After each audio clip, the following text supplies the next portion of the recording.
Come on! Do the show! We gotta! Come on! Rose doesn't want to do the show. She's very upset with you over last week. But why, Mr. Guy whose name I don't remember, but I like you a lot? It's Chode. It's Mr. Chode. Okay, I'm gonna call you Jeffrey. No, my name's Mr. Chode. It's me, your old pal, Mr. Chode. I'm never gonna remember that. It's got an M in it. I can't remember letters. It's like Mr. Toad, but Mr. Chode. Crab cakes? Don't make me don't make me Star Wars spoilers at you, young man. Are you calling me young? I haven't been called young in so long. That's it. Jar Jar was a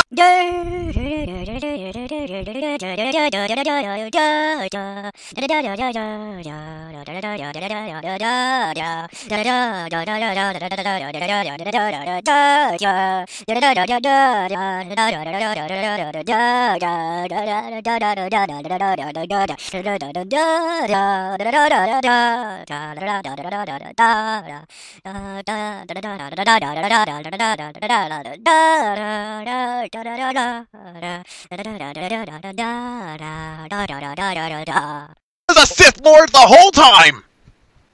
Yeah. Okay.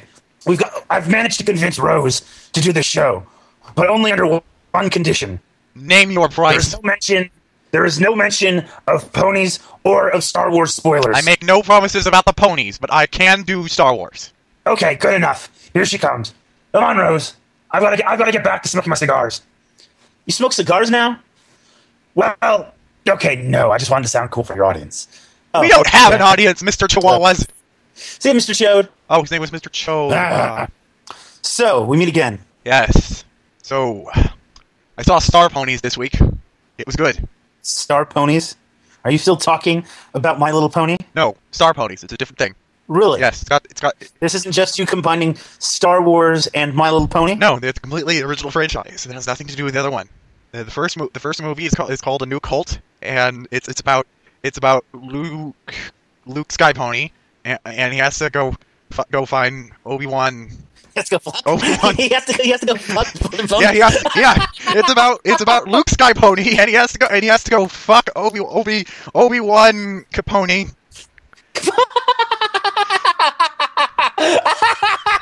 Oh my and God. along the way, Darth Luna comes around and is all like, "Hey, I'm voiced by James Earl Jones, just like Ludacris is in this? What? Darth Luna? Ludacris is in this? Yeah. Oh man, I love me some Ludacris. I was actually referencing a canon My Little Pony character, but you know what? No, Ludacris is in this. Ludacris is canon My Little Pony? Yep. Wow. Yep. I didn't know. Okay. My Little Pony was so down with the times if the times were 2002. Okay, so yeah, so basically this week I saw a movie called Star Pony where Luke Skypony fucks Obi-Wan Capone and then Ludacris shows up and he's a Sith Lord. But this doesn't have to do anything to do with Star Wars. Nothing to do with Star Wars. So anyway, can we let bygones be bygones, or are you still mad? It depends. We'll see how this episode goes. I only decided to do this because, in the sake of completion, since the Christmas special does count towards season 9, we'll go with one more episode and see how this goes. That is perfect because in honor of our feud, I had already decided to name this episode "The Last Great Time Cats" and hadn't actually verified whether or not the Doctor Who Christmas special was airing this week. But luckily, it was, so I get to call this "The Last Great Time Cats." Because it's the last episode of Time Cats before I come up with a new title, and we're at war. So it's a pun. I explained the joke. It's my thing that I do for some reason.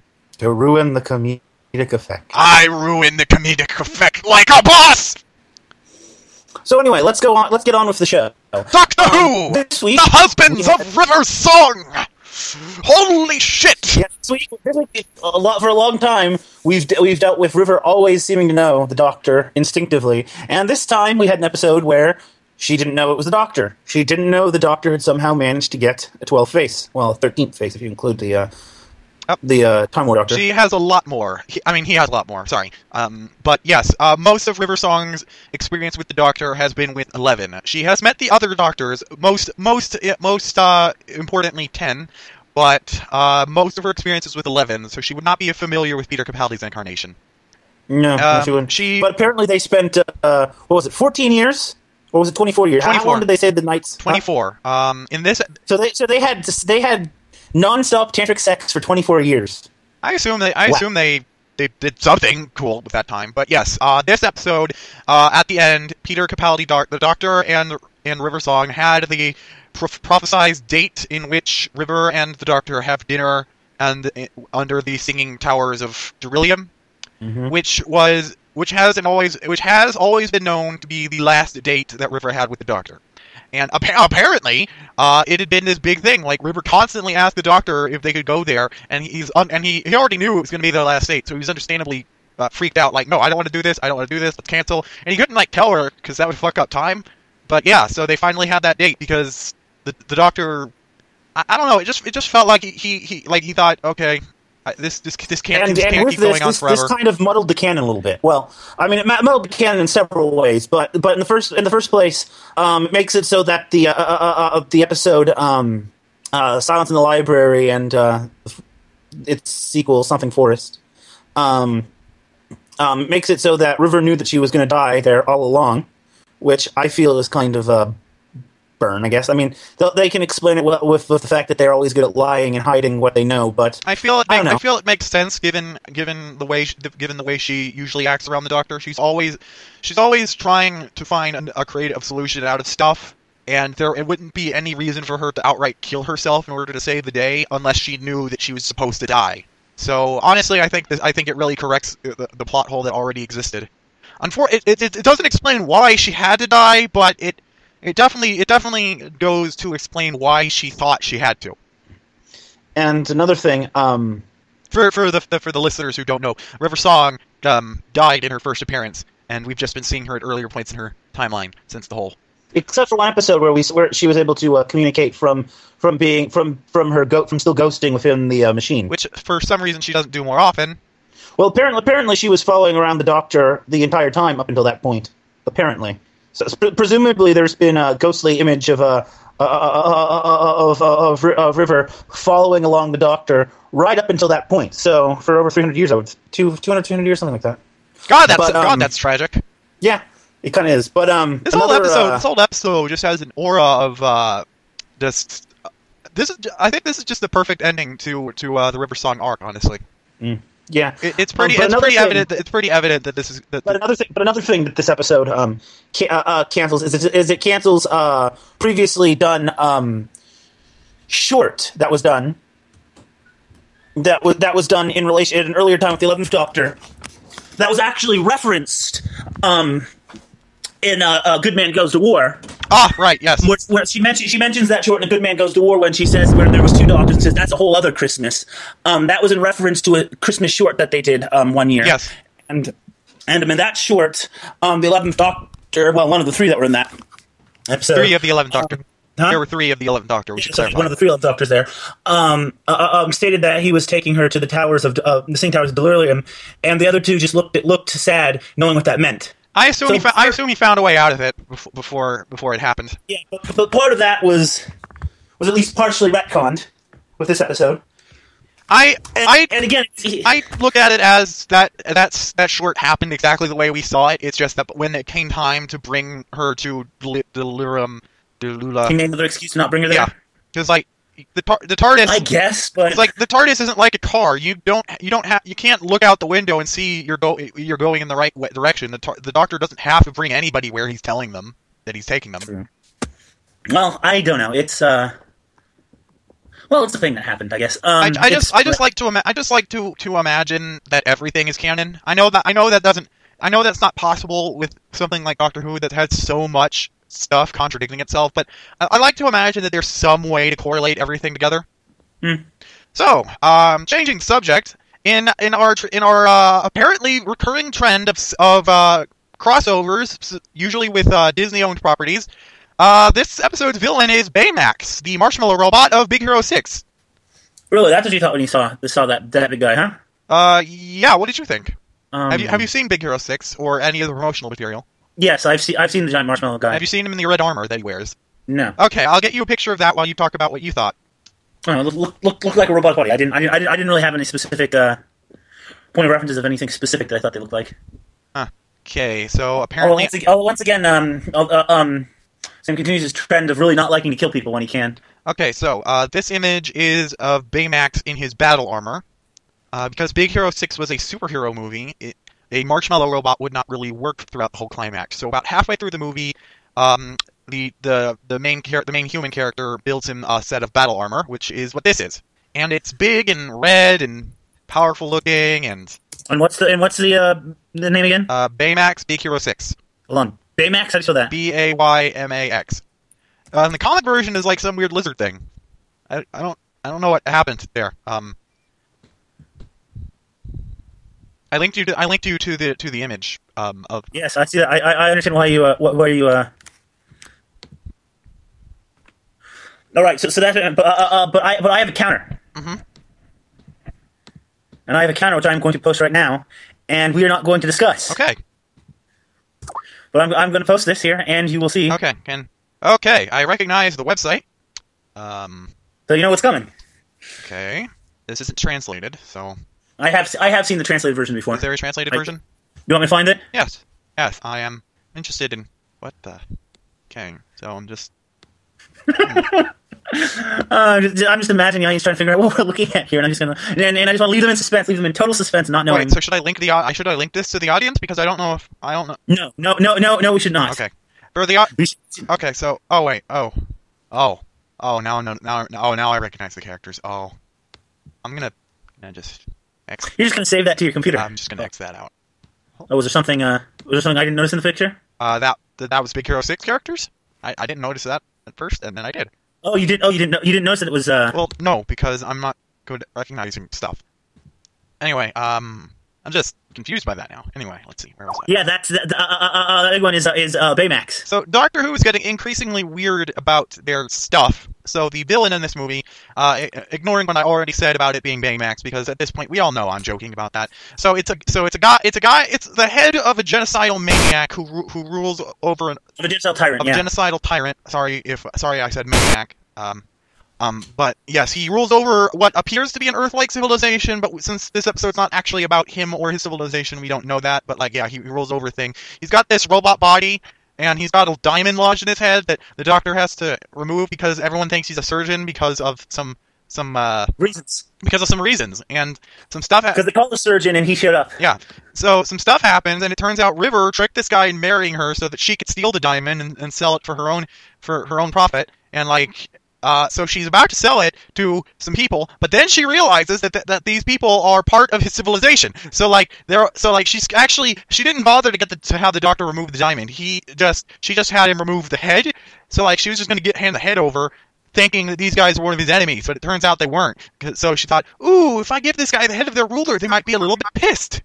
And the Doctor was all like, yeah, this is awkward. I can't let this happen. This is just too awkward. At this point, it'll be less awkward if I just take the head out. And so he did. All right. So the bidding for the head of your beloved ruler starts at $2 billion. And it's like one guy says, and the Doctor points to him and says I have a taker. And it's like, no, I'm just confused. Also, they have a zipper. They have coin purses for heads. It's weird. And by the end of the episode, the guy's robot body went all weird and and vaporized his own head and ate two other guys' heads, and the Doctor gave the diamond over to a random rescue worker on Darillium so he could open that restaurant that he took River to, and then stuff happened. And I just recapped this episode all weird, and I'm surprised. Basically, if you've ever seen Alice in Wonderland. The general body is basically the Red Queen, but without head. Overall, what I can definitely say is this is a good version of all of the bad Doctor Who episodes we've had recently. This is what I wish Doctor Who was like when it wasn't heavy. And so anyway, I think it's time I announce both to you and to the audience a big announcement that I have. You're eating pasta for the first time. No. Oh, okay. Second time? No, this has nothing to do with pasta. Everything has to do with pasta. You just have to believe. Anyway, go on. Sorry. I have been casted to play the next Doctor. No, didn't work. That doesn't work. I'm just in awe. Okay, that didn't have anything to do with pasta at all. Although one of my fanfic ideas is the Doctor taking his companion to watch the invention of the first pasta. It's gonna be a chilling. I want lesbian Doctor. It's gonna be a chilling episode. It's gonna have Cybermen in it, and They're not gonna let the Chinese invent pasta on their watch. But I want a lesbian doctor. That's what I want. Okay, that doesn't conflict with pasta at all, or Cybermen. No, it's not. Yes. Peter Capaldi has gone on and frequently and stated, yeah, apparently the BBC says I'm out next series is going to be my last one. I don't know why. I would gladly do Doctor Who for three more seasons if they wanted me to, but I guess they only want a Doctor for 3 seasons and then they go. Like, all right, whatever. As long as the next one's a woman, I'm disappointed because I like Peter Capaldi, but as long as the next Doctor's a woman, I'm fine. Especially if it's Rose. Oh, hello. What's this? Oh, this is nice. Is it fan mail? There's a tweet that's fan art of Us? of Xenoblade Chronicles X. Yes. Which I actually haven't played for the past couple days because I got another game for Christmas, and I've been playing that, and I really need to get back to my Xenoblade Chronicles. How long has it been? It's been I got to see Star Wars for Christmas. My roommates took me to see it because I've been such a good roommate. I'm apparently a good roommate. I hadn't realized. That's awesome. I do my best, and surprisingly, my best is actually pretty good. I've been very fortunate to know such great people. All of my friends and the people that I met, and like you, and and if we have any listeners, thank you. You're all great. Everyone's great, except the people that are not nice to me. Those people can go do some stuff. Also, TERFs. Fuck those ones, especially. And Donald Trump. Dear. Oh God, Donald Trump. Dear fucking. Starting more and more like he's going to be the Republican nominee for president, doesn't it? Yeah. Well, good, because that'll just mean that we can call off the presidency early because the Democrat one's already won. That does seem to be the conventional wisdom, doesn't it? Yes, because at this point, it seems like it doesn't matter how many people still like Donald Trump. He is not going to win. I don't understand how it's possible, even by quantum physics, on a quantum molecular level, how it is possible for anybody to take Donald Trump seriously. But well, you want me to explain my view on politics and presidential politics in particular? Because I've been paying attention to presidential politics since 2000. The only view that matters is fuck Donald Trump. Yeah. But yes, go ahead. But I've been following politics since the 2000 election. I would have been 13. I'm sure Donald Trump was alive in the 2000s. Yes, but back then, a little candidate that everyone thought was a joke and thought had no chance of winning was running. A little joke candidate known as George W. Bush. And to the surprise of everyone, George W. Bush somehow managed to become president. There's some debate over whether or not he actually won, but he was president, and he was president for 8 years. He won at least one of those terms legitimately. I'm not sure which one, and I don't want to find out. Well, actually, both terms were contested, actually. I know both were contested. There was some funny business in Florida for his first term, and there was some funny business in Ohio in his second term. I know both were contested, but one of them was legitimate, and I don't remember which one, and don't want to know which one, because whichever one it was, is not. Well, again, it's hard. It's a lot harder to state that either one of them were technically legitimate. In 2000 is the one that's the most hotly contested, and that one was the one where Jeb Bush had stated before, like he made a statement like "Don't worry, I got you," or whatever. And so there was some electoral and voting funny business going on in the polls that day. There were blockades and stuff like that, particularly in strong Democratic communities and particular black communities that involved a lot of hanky-panky going on at the polls. And then the election results came in. It was too close to call, and before all the votes could be counted, the Supreme Court called it and called it for Bush. And from what I understand, from what I've heard, what I've watched, from what I've understood, that at the point where the election was called, Al Gore was actually 400 votes ahead of Bush in Florida. That is my understanding.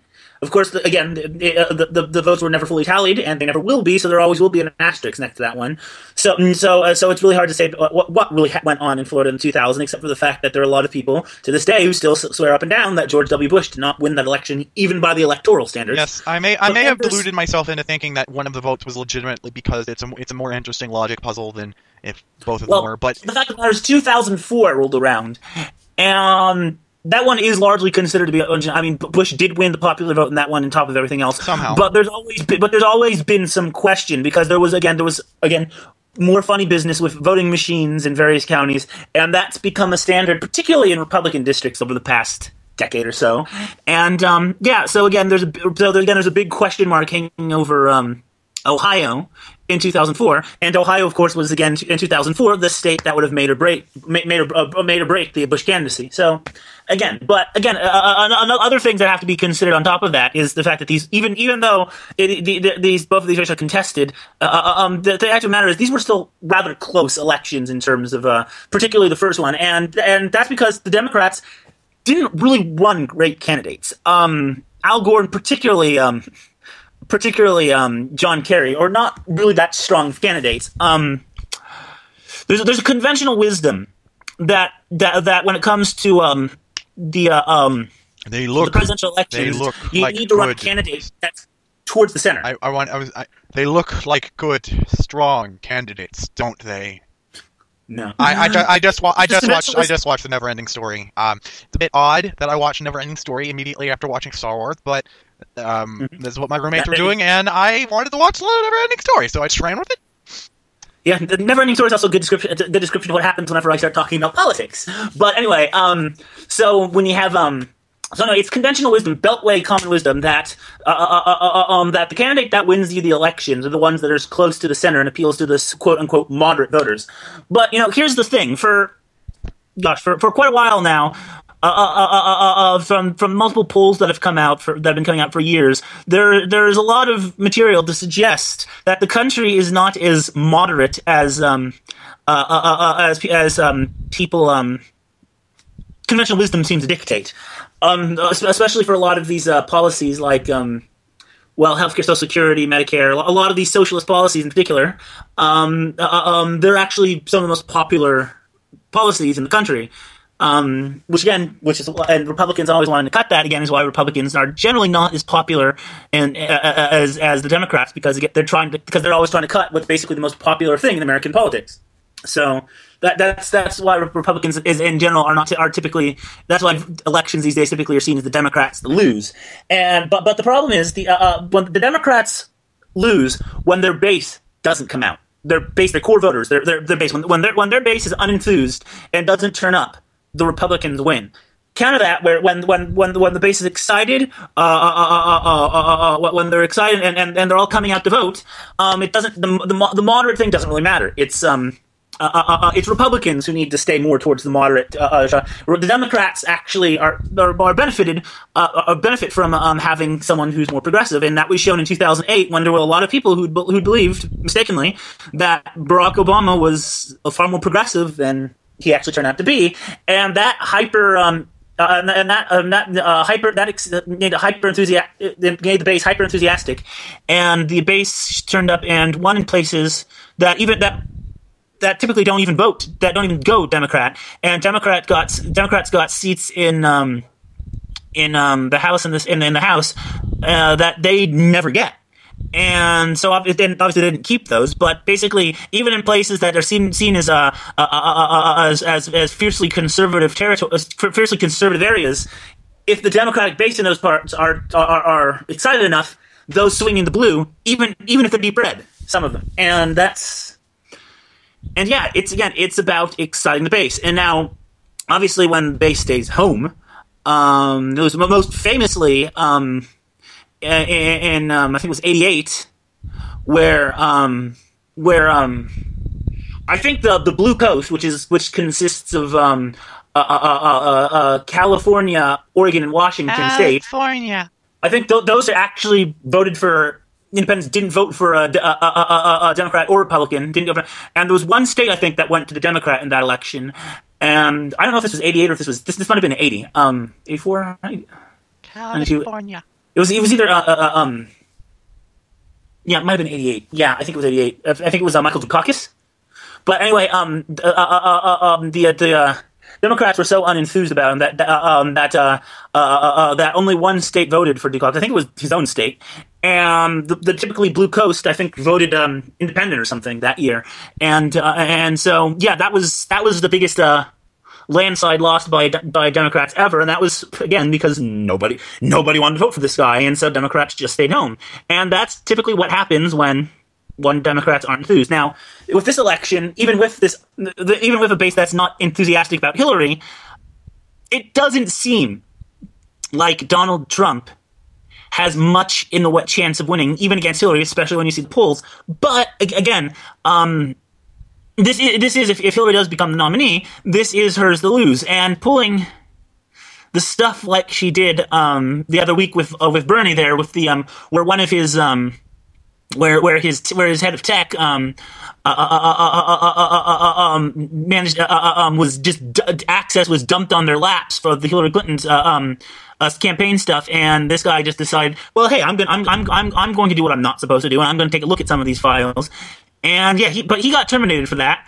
And it was again, it was Bernie's campaign that alerted everybody that this went on, and they made it, and they really made it out like this was some scandal involving Bernie and not one of his campaign staffers, and it's funny how much, particularly how the Hillary Clinton camp reacted, especially after the email scandal, and the way that reacted is the fact that she kept on, because initially they took away his ability to access his own records, and they said, well, we'll give those back to you once we can know definitively that you don't have these files anymore, and that was both the Democratic National Committee and the Hillary campaign basically stating flat out they don't know how technology works. And that's a bad look for Hillary coming out of this email scandal, which again is ridiculous, but making it look like she doesn't get technology again is not going to help her when the Republicans come and hype that up as a massive flaw, and they'll be able to say here, well, of course Bernie couldn't I'll give you an absolute confirmation about turning over these files or whatever, because anyone can just download a file into what are those things called? The USB flash drive. You can just download, can just copy files into a flash drive and could just stash them away somewhere, and you wouldn't know they exist, would you? Yeah. So it's not exactly this idea that they wanted absolute confirmation about the. I mean, basically, one of Bernie's staffers did something wrong, and the Democratic National Committee and Hillary's campaign decided that they'd make this a big deal when it wasn't a big a deal as they now. Obviously, what the staffer did wasn't good. I mean, I'm not going to mince words. That what was there wasn't good, but it doesn't speak on Bernie's character. I mean, the fact that Bernie fired the guy right after, and it did not, and the Democratic Party just not understanding how technology works again, just wasn't a good look for them. And it did look like they were trying to sabotage Bernie's campaign by having access to it. They backed away after publicly embarrassing him when they didn't have to, or trying to publicly embarrass him. It depends on whether or not you it depends on how serious of a thing you saw this as, but yeah, I don't think that's a good look, and I don't think it's going to and it's stuff like that. It's these dirty, underhanded tactics where we're trying to smear someone, and then it plays this that plays to, already Hillary's not very strong about the fact of being kind of wishy-washy and kind of wishy-washy and just being a politician. It's a sleazy politician. Doing this kind of stuff is not going to help that image any, and I'm yeah, and that could ultimately, if she continues doing stuff like that, that could harm her in the general election, because again, this is Hillary's election to lose if she becomes the nominee, and if people don't turn out to vote for her, if people just decide they're going to stay at home, but again, that may or may not happen, because again, Donald Trump is it basically feels like Hitler 2.0. So no, he's not basically Hitler. He is literally Hitler. We cannot ignore just how blatantly, literally Hitler he is. Yeah, it's shocking just how. If I was a religious person, I would say it's Hitler reborn with dark magic or reincarnation or some definitely more dark magic, because I don't think bad people reincarnate. I think. Like, okay, so like assuming reincarnation was a real thing, it wouldn't be. I think again that would vary depending on people's individual reincarnation beliefs. No, I don't like, no, I'm just looking at it like okay, so like think of it like if reincarnation was a science. It's not, but like if it was, it would its purpose in reality would be to circulate good spirits. So, like, people like Hitler wouldn't reincarnate. That wouldn't work. I grew up in religious households with various shifting religious beliefs over the years before I stopped being religious. But right, fair enough. Or mostly stopped being religious. And I apologize. But when I believed in reincarnation, my reincarnation belief was actually that that the reincarnation was the cycling of bad souls, or not necessarily bad souls, but souls that still had that need to be ironed out, that still needed to grow and mature before they could reach and enter the kingdom of heaven, so through that, souls that like Hitler's would be reincarnated, whereas those that did not, that souls that had reached maturity through countless reincarnations, would no longer reincarnate and would be accepted in the paradise, and that the mortal veil was basically hell.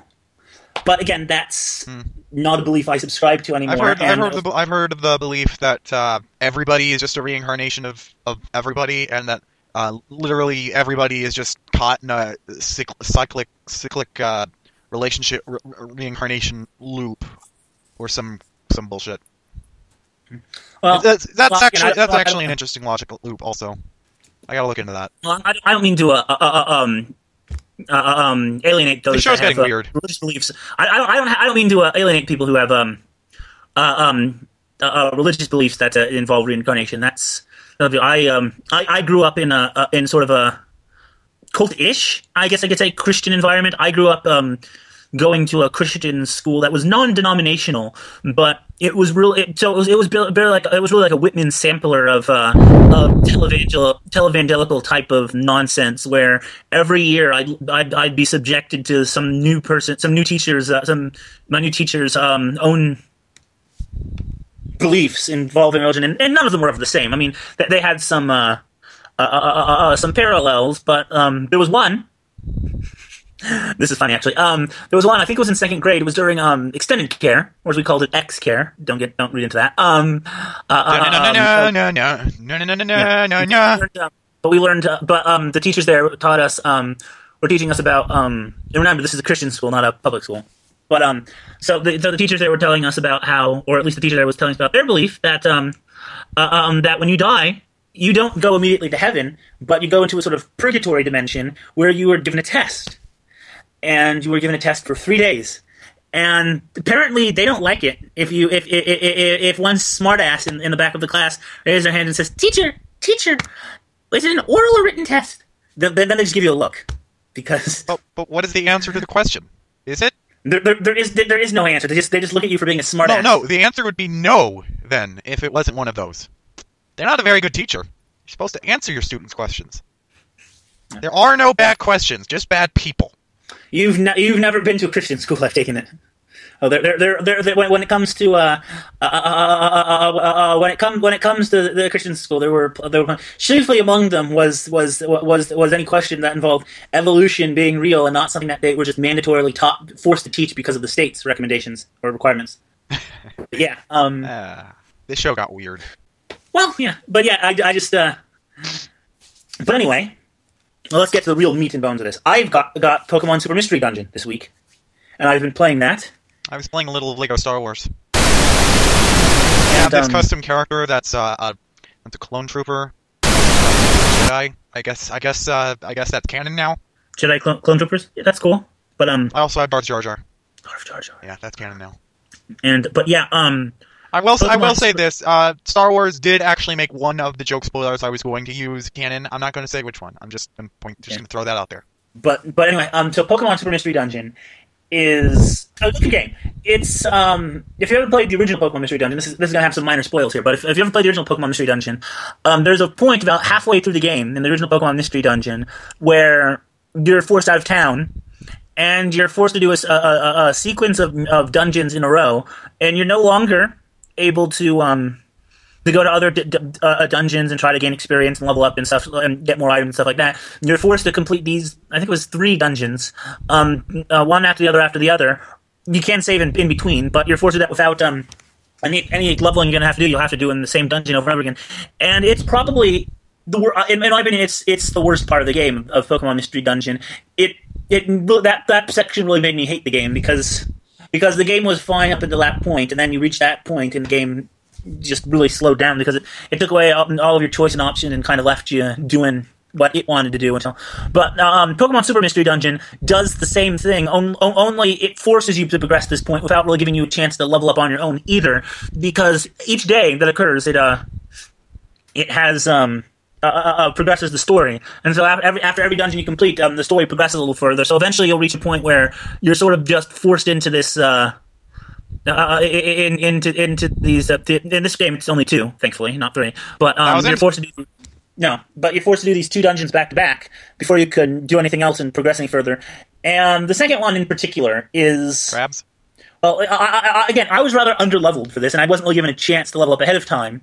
And so, because again, you're only given a certain amount of days before you reach this point, and so any leveling has to be done in those dungeons during those days, and you can't just really do dungeons and level until you reach that point. So I was stuck in that repeating that one cave for, I don't know, 4 or 5 hours. I guess it wasn't particularly pleasant. But the game's picked up again after that. But I wish they'd stop doing that. These segments where you're sort of forced to just keep on doing the same dungeon over and over again until you beat it and maybe just level up inside. It's kind of annoying. But yeah, I managed to get through it, and I don't recommend that portion of the game. But overall, I recommend the game. It's pretty nice. It makes references to most of the previous mystery dungeons. I haven't played all of them. I've only played the original, and so it makes references to Persian's Bank or Makuhita's Dojo. I can recognize. Oh, yeah, they had those in the first one, and yeah, in Kangaskhan's item shop or storage, I think I mentioned. Yeah, but yeah, it's a fairly decent game. It's if you're fond of Mystery Dungeon, or if you're a fan of the Pokemon Mystery Dungeon series, I want to get into them. I haven't actually played them, but I want to. Yeah, this is a fairly decent experience. Unlike the original, where you kind of had to defeat the Pokemon and hope that they joined your team. This one, these ones, for the most part, they join. When you complete certain goals, you'll get and they'll join up. There's probably some that are events only, because that's how these Pokemon games do things. And there's at least one Pokemon. What's his name? Hoopa. That has that's done through other means where you have to. I don't want to go, but you have to. Hoopa is one of the new legendaries. Mm-hmm. One of the new event legendaries. Yes, yeah, and the new one of those with the hoops. Yeah, it's one of 2 new event legendaries this year. It's like a genie or something, right? Yes, it's a djinn. Yeah, and so you have to find its bottle in one of the overworld cities, and once you do, you will be able to collect it, and you will be able to summon it inside a dungeon. Summon it. And it will be able to use its hoops to summon even more Pokemon. So it's really overpowered. And I've only used it one dungeon. I don't know if there's any limits on. I imagine there are, because when I was using him, he was totally overpowered, or they were totally overpowered. And another nice thing about this game, though, is that while the various Pokemon inside have genders, your player character and your partner character will not be gendered at all. No references to gender will be made. So if you want to name your Pokemon after friend, maybe an envy friend, or someone who someone whose gender pronouns are not he or she, and they use one of the multitudes of other pronouns. You can do that, and you won't have to worry about them being misgendered, because they don't use pronouns or assign genders to the 2 main characters. I would have just had options for literally every conceivable gender, but I can understand why some people might think that's a little bit hard. So this is a good compromise. It's good. And so, but oh, and also you can choose Steam. Oh yeah, Steam. Oh, Steam. Oh, Valve, how you have so quickly gone from one of the best companies in the world to just. Well, Steam has we've talked before how Steam's a libertarian nightmare. Dear God, Steam! What the hell? Steam! And what on Christmas was pretty bad. So, okay, so I'm gonna go. Okay, so Steam, apparently Valve, Valve's been hacked multiple times, and everybody had to scramble to unlink their PayPal information from their credit card information from Steam. But this time, it was something that Valve did. They'd fucked up some bit of coding in their servers somewhere, so that for whatever reason, people could log in to everybody's account at once. Every member on Steam could log in as. You want me to explain the official story? Sure. You can explain it coherently, and then I can rant about it after. Well, let me okay. So there was You keep thinking that's the plan because I've got a little bit of an exclusive story here about this here. But first let me talk about the official story here. So basically, there's this process where that involves that normally users that usually for users that aren't signed in.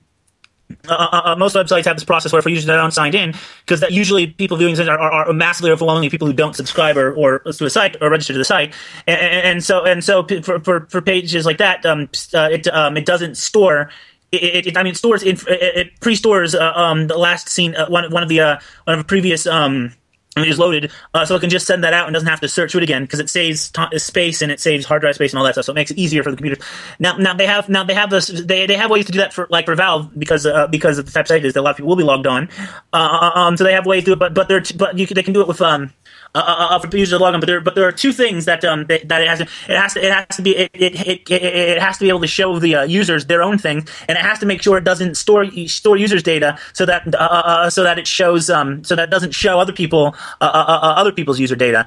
And what happened is on Christmas Day, Steam someone was at Steam to try to ease congestion, filled with the code a bit, but apparently accidentally messed with the bit that allowed that the failsafe that prevented it from storing or something. So when someone would log into a page, the next person to load into that page would see that page, including all of the people's user information, and through that, people were able to allegedly be able to see possibly as much as the last four digits of their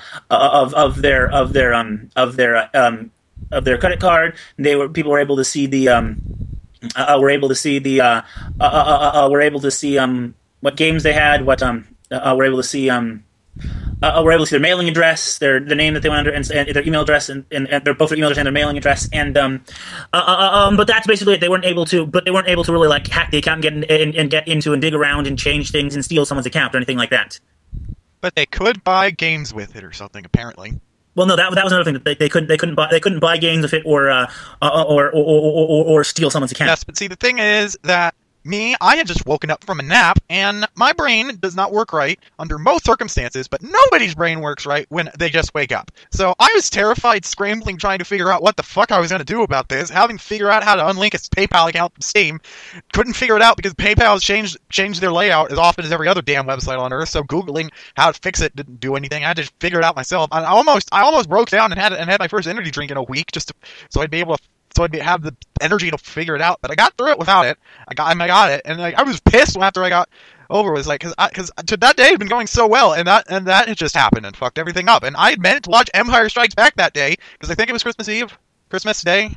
It was something. It was like my whole day was pretty much fucked because of this Steam thing that happened. So I was just pissed. So I apologize for ranting about incorrect information on Steam's part because I was just very angry about the whole thing.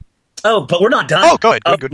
There's a little bit more to this story, and believe it or not, we actually have an exclusive here. Ooh, good.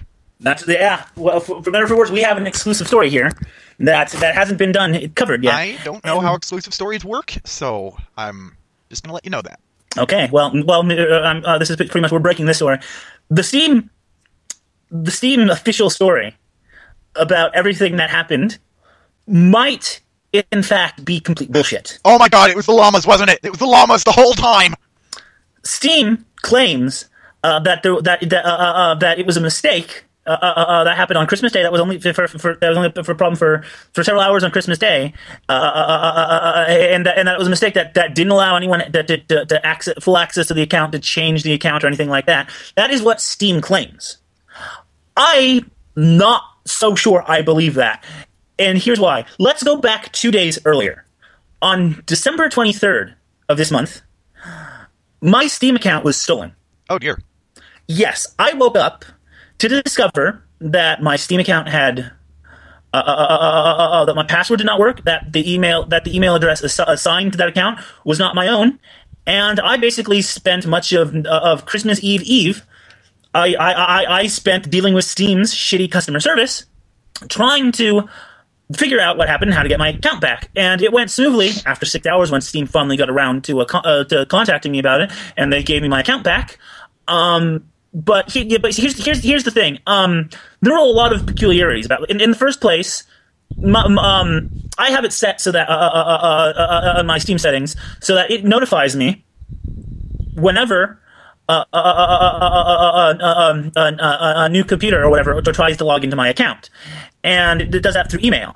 And normally, this is so sensitive that even trying to just log in through a web browser, even if I've told it to remember this one, it will typically forget and ask me every time I log in from a browser to confirm and validate that this is okay, and to check my email. If I can interject for just one moment, I would like to point out that Gabe Newell had so much faith in this system Steam has going here that he gave out his password live on stage at a press event, and it was the actual password to his Steam account, and his account remains secure.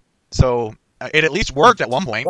Well, yeah. Well, we'll keep on. So anyway, so someone was able to. So this thing that it sends me a message basically whenever I try to log into a Steam over browser. It constantly wants me to just check my email for a confirmation code. So I basically stopped browsing browser, just use the Steam program to get in because they're at least didn't remember that this was my computer that I logged in last time. But it's annoying, but it's annoying, but it makes me feel more secure. Yeah, but in this case, there was no messages sent to me about anyone trying to access it from the computer or having accessed it from the computer. There was no messages sent to me about changing the password, and there was no messages sent to me about changing the email. There was nothing at all from Steam in my email box that day on December 23rd of 2015. There was nothing in my email box at all to show this. And so there was basically I had to just even Steam gave back. And then the odd thing was that afterwards, and I told them that this person had played Dota for an hour on my Steam account, Dota 2. Do you even play Dota? Huh? Do you even play Dota yourself? No, I do not. So this person had played Dota 2 for an hour and a half on my account, and I have no idea how Dota logs in, registers, how it connects with Steam, or whatever. So I asked about there be a problem with that, and it told me we'll look into it. But we're not going to give you any further information about this or what happened to your account or anything like that. Just you got your account back. We're giving you no more information. You're done. And I thought that was a bit strange, because it's like because someone clearly had hacked my account and stolen my account, and Steam wasn't going to inform me anymore about how this happened, why this happened, or who did it. Or they weren't going to inform me anymore about anything, and that seemed, well, bad. But things started making sense for me 2 days later. I had been wondering how this had all happened, and then Steam says, then on the 25th, people were talking about how people were just logging into Steam, or just going on to Steam, and we're seeing other people's login information, and that would explain that explains pretty much everything that happened to me. Why there was no confirmation about why there was no email sent to my thing about the stuff, because they didn't have to send emails because it directly signed in. It gave them signed in credentials through whatever happened on December 25th. But more importantly, is what happened with me happened 2 days earlier than the day that allegedly this went down, and yeah, it could be a coincidence. I mean, it's possible that someone was able to get around all of Steam's fail-safes and stole my account and played Dota for an hour and a half and stuff like that. And I mean, sure, I suppose that's possible. But it certainly would make more. But on December 25th, on this time, that clicked for me about how this person was able to get in there without Steam picking up anything at all, without any of the email notifications being sent to me. It makes sense if it was this thing if it was the same kind of thing that happened on 25th, actually was happening on the 23rd as well. That would explain this, and that would also explain why Steam was reluctant to tell me anything about why it told me that they weren't going to answer or to say any more about what actions they were taking or what happened or anything like that. It would certainly explain it if the reason why is because there was a big glitch in Steam they were trying to cover up, and they didn't want to. So here's the thing: I can't definitively say that what happened to me on December 23rd is a result of this Steam glitch that happened. But it's pretty safe to say. It makes sense. I mean, even the tech person that I was talking to who helped me through this on December 23rd came to me the other day and told me, well, now we know how they got into your Steam account. And I'm like, yeah, don't we though? And so again, I can't prove it. Only Steam can prove it, and Steam seems very much content to not wanting to talk to me about anything more about how my account got hacked into, or perhaps handed over to someone else. Their lawyers have probably told them it's best to not tell people. Yeah. So something tells me what Steam's a lot of the things if Steam was in contact with lawyers, a lot of the things Steam would do would not do, because the Steam puts itself for a tremendous amount of liability in every way it handles things. It does not handle things the way I don't think a lawyer would advise. Sometimes it really seems like they don't have a legal team or any competent human beings. No, it doesn't, especially when it comes to copyright stuff. But yeah, and this is another. So and again, this is the thing where they were trying to talk about on Christmas that anyone's passwords that were stolen that they wouldn't claim any responsibility for, and anyone's credit card information that got out, they wouldn't claim any responsibility for that they weren't legally responsible for. And I had a friend who lives in Europe who says, maybe that might fly in the United States. I don't know if it would or not, but there are laws and protection laws in Europe that say, nope, that's not how it works in Europe. So regardless of whether they say they're not legally responsible for people's credit information, in some countries that they operate in, they would be, and they could face massive lawsuits. And again, that's probably because they don't consult very often with legal teams. At this point, the only reason they're allowed to do this shit is because the United States government has been very reluctant to make any court rulings based on video games. Well, the United States government is, when it comes to regulating anything like this, they're very laissez-faire. Just let the free market decide. Laissez-faire capitalism, and they don't like imposing regulations on businesses. It's why they stop breaking up big corporations, and they stop really doing much the way to interfere with. It's disgusting. But also it's the fact that Steam and Gavin, whatever, Gavin, whatever his name is, plays a responsibility. I like the name Gabby. We're gonna call him Gabby from now on. We'll call him, but he likes, I don't know. He just says something, just doesn't care, and him and his team don't care. But but so anyway, I was saying I don't know if what happened on December 23rd is connected to what happened on December 25th. But there are a lot of strange things that happened to my account on December 23rd, and what happened on December 25th explains the bulk of them. So I'm convinced that Steam is bullshitting on exactly what happened. I believe that the vulnerability started on December 23rd and only really kicked off on they'd been fooling around for days, and it happened a few times, and it happened because, again, my account was actually stolen. Someone had changed the password and the email address and claimed my account as their own. And thankfully, my credit card information I had said that did not store. But even after that, I canceled my credit card that I had used to purchase a game just the day prior. I had bought a game for someone, and I canceled that credit card that I've been using and had the bank issue a new one. Fair enough. And that's not particularly a pleasant thing. And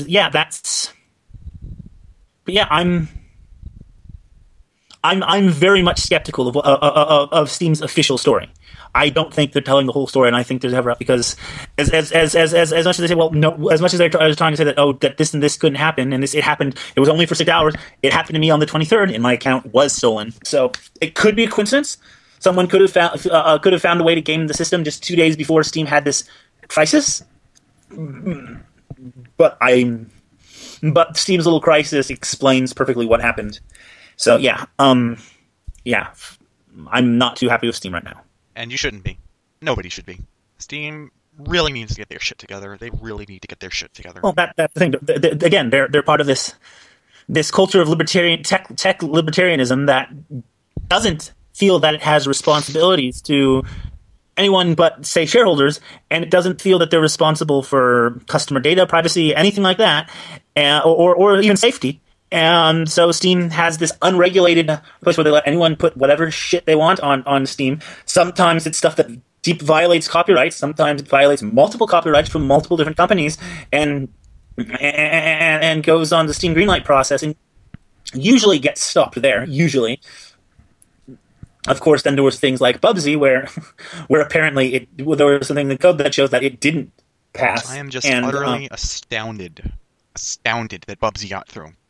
Well, again, I'm not because again the fact that there was the fact that there that it was a ZSNES thing wasn't available to couldn't be known by people until they downloaded the code.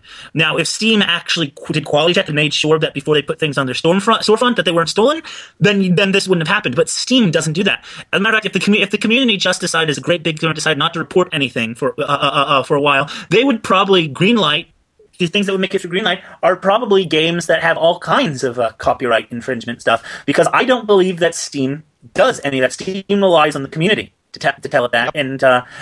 and Steam is almost completely 100% community driven. I don't think Valve does practically anything with Steam from an executive level. Which is how a game that had hidden child porn content in it got on there. Of course it did. Because you had to unlock it, and it wasn't available, and it wasn't shown off in the YouTube footage. It was hidden in the game as an unlock. Where this scene where I'm not going to describe the scene. Please don't. Yes. It doesn't show anything, but it's very clearly what's happened, and it's very clear that it's something that. Terrific. Yeah, we're not going to go there. It's not something that has any place on Steam or in life. No. It's fetishy material that just shouldn't exist. That belongs that. It doesn't belong anywhere. Let's be honest, but it's material that should never have gotten off the deep web and onto a mainstream site like Steam. And this game showed up there, and lo and behold, it had a scene in it that I'm not going to describe that can only be best described as, we'll just say, pedophilic content. But that's not doing justice. But that's what we're going to go with, because I don't want to trigger anyone by describing the scene. But it's as bad as you can imagine, and it was on the Steam storefront. And of course, the usual suspects actually defended it and decried censorship for it getting pulled. Well, to be fair, Steam wasn't the one that pulled it there either. The developers took it down, as is often the case with a lot of these things. The devs take it down, and not Steam, because they had it wrong. So Steam didn't even pull this. It was the devs, because apparently some of the dev team didn't realize that this content had been added in, and they were upset by it. But then again, the type of game that this was, this little girl simulator. Oh, that's the game. The game that almost everybody I've subscribed to has been playing. That's the game. Okay, so I'm assuming that's why everyone stopped playing it then. Yeah, that was pulled from Steam because it had.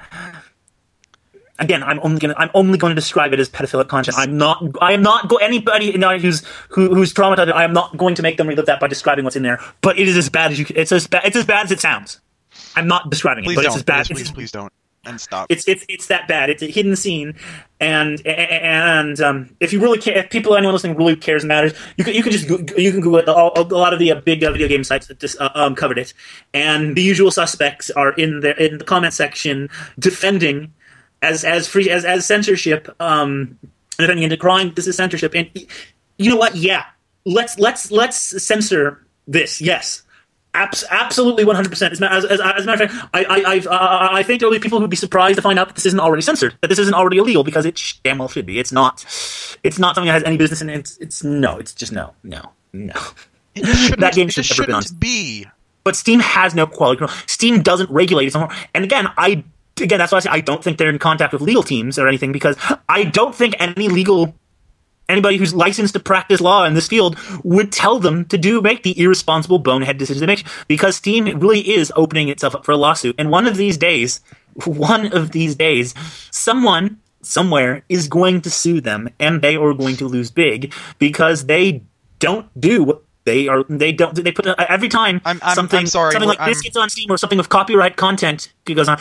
I mean, people love to blame the person who put it up there, but Steam holds just as much responsibility for their storefront. They are not individuals living their own lives.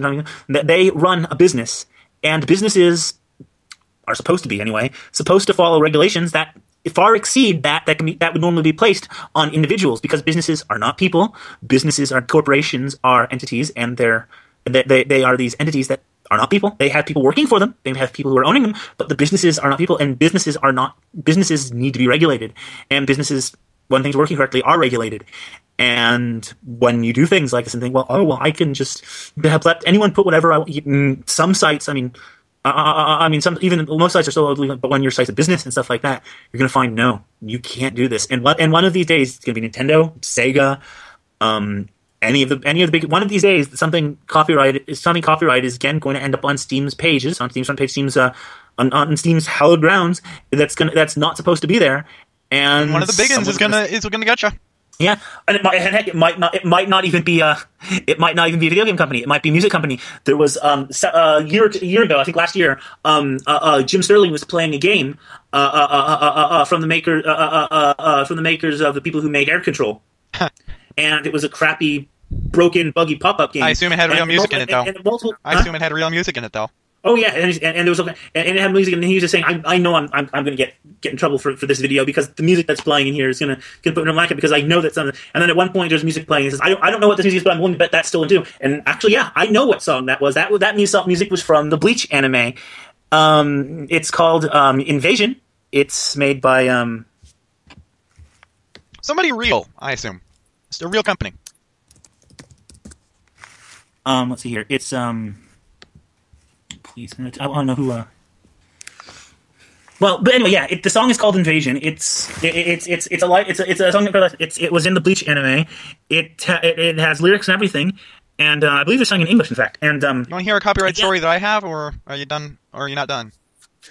Do you have another time where stuff got on Steam that had copyright? No, I have a thing I have a thing involving YouTube and song copyrights. That's a bit different. It's a bit different, but we need to move along. Okay, go ahead. Yes. Yeah. So apparently, I hadn't noticed, but Captain Sparkles had to remove his Minecraft music video with an Usher parody by Try Hard Ninja, because apparently Usher's legal department or YouTube's legal department or somebody somewhere decided that Captain Sparkles' use of the Usher song did not qualify as a parody of the song because they weren't making fun of anything. This was just a scene made in Minecraft that wasn't expressly a parody, therefore it didn't qualify as fair use. Which makes sense in legalese, but it's still weird because it's like it was just weird. So yeah. Was it the exact song or the lyrics changed? The lyrics changed heavily to be about the events of this video. It was quite impressive what they did and how well that sounds. I mean, the Nerdist, Chris Hardwick made a Star Wars. You know that song, All About That Bass. All about that bass. All that bass. No Rebels. I remember. No Rebels. Yeah. All About That Bass. No Rebels. Yeah. But yeah. See. So apparently Captain Sparkle's video wasn't comical enough to qualify as a parody, so the song had to be removed. And Try Hard Ninja released a new version of the Revenge song that's completely original, and I liked it, but I didn't know about this copyright bullshit when I first heard it. I thought, oh, this is fun. This is just a fun remix of the thing that they made originally, and then I found out, nope, this is a full replacement for the original Revenge Usher song parody because they can't use it anymore because it wasn't funny enough to qualify as a parody, and that's fuck, really? Fucking really? So basically, what I'm thinking is, if there were more competent lawyers working this case, what probably could have happened was Captain Sparkles would be allowed to use the Usher song in his video if the line "fuck Usher" was added, because then it would be a parody. Well, it was probably a parody anyway. But the fact of the matter is, with YouTube, really anyone can game the system, and unless the person who put up the content is willing to roll the dice and gamble on attorney's fees to try to fight it, which must be fair, most people aren't, which is why the YouTube now willing to fight for select videos is. I am really surprised Captain Sparkles didn't qualify because he's one of the few internet celebrities I've seen real life merchandise for at Walmart. Captain Sparkles is one of the couple Minecraft YouTubers who have licensed toys made of their Minecraft skin and sold in Walmarts, and not just my Walmart, like every Walmart I've been to in the last couple of years has had this toy line Tube Heroes. It's like you can just go to a store and you can buy Captain Sparkles' Usher Minecraft skin. But apparently I'm looking on Twitter right now, and this is funny. Can I share this with you? Sure, go ahead. So I have a friend who's been dealing with fun stuff. Please be fun stuff. Goober grapes. Not fun stuff. But and they're saying, no, I'm serious. I once got called a traitor to Nvidia. Here's a screenshot, and this is a screenshot of what they said once. They said, I've been gaming since before a few of you were born. So you're a traitor rather than an outsider. That's an improvement? Yeah. And so I'm like, in Palpatine voice, it's treason then.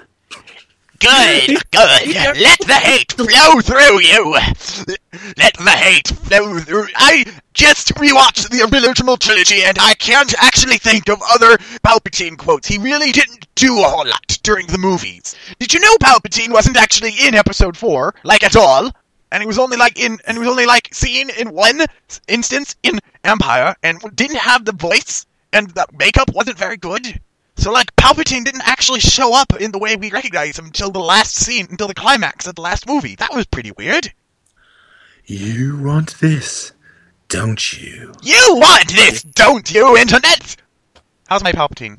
Horrible? Too screechy. Too screechy, Yeah. yes. You want this, don't you? I feel your hatred. Strike me down. Do it. Do it.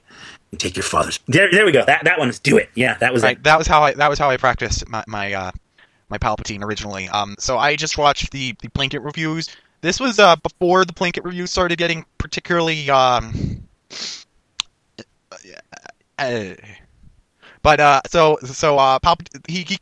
constantly used the clip of Palpatine saying "Do it." So I would practice by just trying to repeat that myself. So do it, let the hate flow through you. So now you're sounding more like Robot Chicken Palpatine. Good enough. Good enough. Yes. Good enough. As long as I can sound recognizably like a Palpatine. Now you've got to work on your Robot Chicken Andy Richter. Having rewatched the original trilogy in the last decade, specifically in the last week, I actually like the Family Guy parodies much less now. Because as much as I hate Family Guy for the same reasons everyone else does, I still have an appreciation for it as a thing. But like it's I don't think Seth MacFarlane actually rewatched the Star Wars movies to do these parodies. I think he was just going off of memory when the scripts were written. Because basically everything they made fun of in Star Wars was not a flaw. It's like there are actual flaws in Star Wars, but very little of them were actually brought up during Seth MacFarlane's Star Wars parodies. I don't have any examples right now. That's what I noticed. So what do you think about the extended universe being deemed uncanon? I'm sad because the expanded universe had some of my favorite bits of Star Wars. The assassin droids C-3PX and IG-88 are just wonderful. Mm-hmm. Well, actually, IG-88 would still be canon because he still appeared in Empire Strikes Back. Yes, but IG-88 in the expanded universe is not canon. Just the one IG-88 that was seen in Empire. But in the expanded universe, there were 4 IG-88s operating off of a hive mind that, had Luke not blown up the Death Star 2, Lando actually blew up the Death Star 2, now that I've rewatched the movies.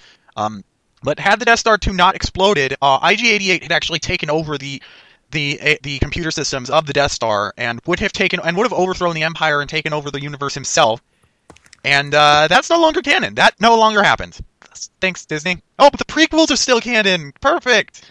Oh, C-3PX isn't canon either. The assassin droid refitted to look like a protocol droid is no longer a canon thing. I'm sad. Now something else. C-3PO with a rocket launcher. Yeah, some people have argued that the extended universe was never canon, and that's not entirely true. There was a level. There was a whole system of canality. There was S canon and G canon and G Gundam and obviously George Lucas is canon, but most of the extended universe was considered canon, but extended universe, but was considered canon until unless George Lucas tampered with anything he said exclusively otherwise, he'd get the final say. Okay. But otherwise, it was mostly considered canon. So basically, anything that George Lucas created himself was considered full canon. Anything that George Lucas approved or supervised was considered sub-canon, and anything that he approved and didn't supervise was considered low canon. Those aren't the official terms. They use letters to define canons. Yeah, but basically most of the expanded universe, for all intents and purposes, were considered canonish. They were strongly. They were considered the go-to. I mean, even George did draw some stuff from the expanded universe for his Coruscant. And when Disney bought Star Wars, one of the first things they did was decanonize the extended universe. None of it is canon except for the prequel. Except the only Star Wars that is canon is the original trilogy, the prequel trilogy, and the Clone Wars cartoons. And also this new cartoon series that's been airing. Possibly certain elements of the Star Wars Holiday Special. Possibly. They're not entirely clear on that because nobody wants to acknowledge that existed. Actually, I heard that was canon too, but I think that's a joke. I have heard that Life Day is canon. Also, I believe that Kashyyyk was not part of the canon until after that movie. So, I mean, not movie. I think it was only 30 minutes, which qualifies as a movie in Japan. But okay, but I'm getting off course. But the point being is that elements of the Star Wars Holiday Special have always been considered canon, just not the film itself. It's basically about as canon as what I consider the Yu-Gi-Oh! Toei anime. I consider Meteor Dragon to be Yugi's original, to be considered to be Yugi's original trump card. But after he started using his grandfather's deck in the real anime, he stopped using that card because of other stuff. What was that card effect? Meteor Dragon was just a normal monster, 1800 attack, 2000 defense, 1 tribute. I think the level was like 6 or something. And its real value was that it fused with Red Eyes Black Dragon to form Meteor Black Dragon, which had 3500 attack, and it was used in the Toei anime movie to defeat Kaiba's Blue Eyes White Dragon. Strangely, it wasn't actually released in English for several years, which is odd because I thought it had been. Yes. So I consider Meteor Black Dragon to be. I consider it to be canon that Meteor Black Dragon was Yugi's original trump card for no other reason than it happened in the non-canon Toei anime. So also, I was reading a bit about the Yu-Gi-Oh manga, and apparently in the manga, Yugi's a pervert. Oh yeah. In the manga, Yugi's a pervert. Yami kills people, and they play games other than Duel Monsters. In fact, isn't the reason why Dark Magician Girl becomes Yugi's favorite card because he likes the boobies? I would assume. I think I read it. That's fun fact. So all of the booster packs that feature Yugi, their art is actually taken from a page of the manga and traced and done done up to look fancy. And one of the booster packs actually did not feature Yugi holding a Duel Monsters card originally. I think one of the either Pharaonic Guardian or one of the early reprint packs actually features Yugi holding a poker card. And when it was made into the booster pack, they obviously changed it to a Duel Monsters card. So that was pretty odd.